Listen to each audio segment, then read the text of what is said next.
Le mot a son importance. Le ministre de la Défense annonce bel et bien la dissolution de la base aérienne 102.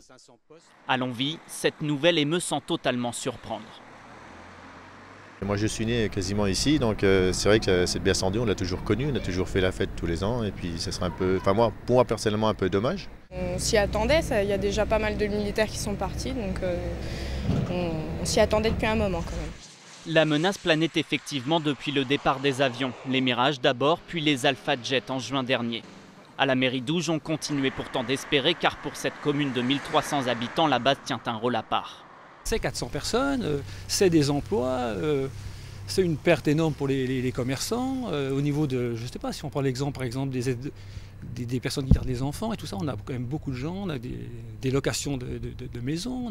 Non, il y a un tissu économique qui va être touché, c'est certain. Un coup dur que déplore également François Sauvadet. Le président de Côte d'Or parle de gaspillage.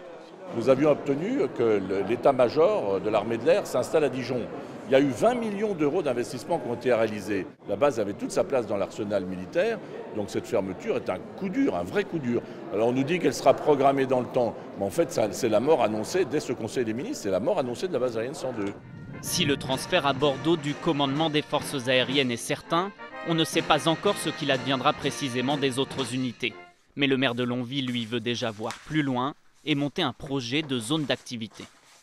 Nous allons étudier ça avec les entreprises, avec le Grand Dijon, avec les communes concernées pour voir quel est le type d'activité finalement. Quelles sont les activités qui peuvent être concernées et peuvent être intéressées par cette localisation.